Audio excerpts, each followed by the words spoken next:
अब देखता हूँ ये दर्जी हमारे कपड़े कैसे नहीं सी के देता।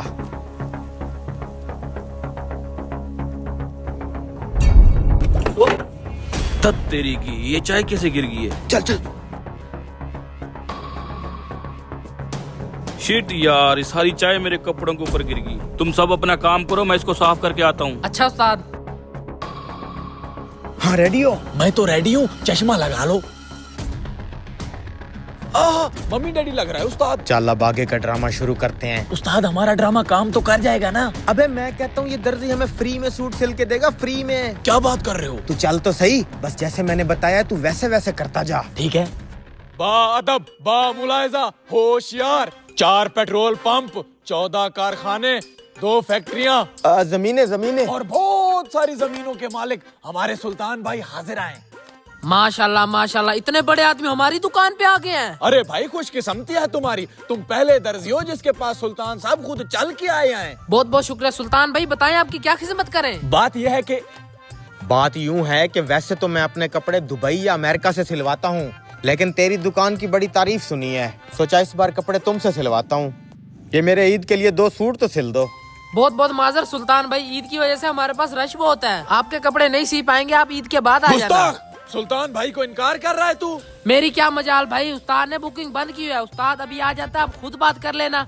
अरे इसके उस्ताद ने तो पहले ही हमें मुंह नहीं लगाया, अब क्या करेंगे? असल हमारा प्लान तो अब शुरू होगा। है दर्जी, ये दर्जी का शागिर्द है। दर्जी के शागिर्द, तूने सुल्तान का बहुत दिल दुखाया है, बता तेरी तनख्वाह कितनी है? मुझे माफ कर दे सुल्तान भाई, मैं तो शागिर्द हूँ, आप उस्ताद से बात कर ले, वो शायद सीधे कपड़े आपको। सुल्तान भाई ने जो पूछा है वो बता। सैलरी कितनी है तेरी? जी 20,000। सिर्फ 20,000? अबे ये मेरा ड्राइवर है, इससे इसकी तनख्वाह पूछ जरा। पूरा 1 लाख। और वो जो बोनस लेता है? हाँ 50,000 बोनस भी है। तुम जितने भी बंदे इस दुकान पे काम करते हो, मेरे साथ मेरी फैक्ट्री चलो, सबको 1 लाख रुपया तनख्वाह दूंगा। छोड़ दो ये दर्जियों वाला काम। शुक्र है धुल गए सारे दाग हैं। ओ मेरे कारीगर और सारे शागिर्द कहाँ गए हैं? दर्जी क्या ढूंढ रहा है, जरा इधर को आ। ओ कम वक्त, तुम दुकान के बाहर क्या कर रहे हो? तुम्हें पता भी है ईद का रश लगा हुआ है, हमारा एक एक मिनट कीमती है, और तुम हो के यहाँ खड़े हो। हमने ये दर्जियों का काम छोड़ दिया है। हाँ मेरा भी रिजाइन है, संभालो अपनी दुकान को। ओ तुम्हारा दिमाग जगह पे है, हमने ईद से पहले सबके कपड़े देने हैं, मैं अकेला कैसे सीऊंगा? चलो अंदर। मैं बात करता हूँ, तुम सब इधर रुको, जरा साइड पे आ। दर्जी मेरी बात सुन।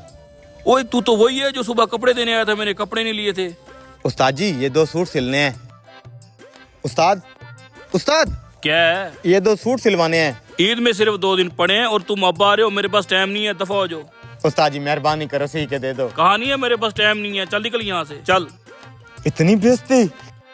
तूने मेरे कपड़े नहीं लिए थे ना, इसी बात का बदला लेने के लिए मैंने तेरे सारे वर्कर बहका दिए। तेरी तो बदमाशी नहीं, बदमाशी नहीं। अगर तू मेरे कपड़े सी के देता है तो तेरे वर्कर अभी ठीक करके देता हूँ, अगर नहीं तो फिर लगा रहा अकेले, मैं जा रहा हूँ तेरे वर्कर्स को लेके। ओ भाई रुक रुक, मेरी बात सुन, ईद में सिर्फ 2 दिन पड़े हैं, ईद से पहले मैंने कपड़े देने हैं। अगर लोगों को मैंने कपड़े ना दिए वो तो मुझे कच्चा चबा देंगे, ये अकेला मैं कैसे करूंगा? तेरे कपड़े मैं फ्री सीऊंगा। पक्की बात है? पक्की बात तो फिर है। मैं तेरे वर्कर अब भी ठीक करके देता हूँ, आजा। भाइयों तुम सब दर्जी के पास ईद का सीजन लगा लो, ईद के बाद मैं तुम्हें ले जाऊंगा अपने कारखाने में और 1 लाख सैलरी दूंगा, जाओ अभी। ईद के बाद पक्का? अरे हाँ हाँ हाँ हाँ, इधर ला। ये ले, फ्री में सिलने का वादा किया है तूने, और अगर कोई भी गड़बड़ की तो मैं इनको दोबारा भी बहका सकता हूँ। नहीं नहीं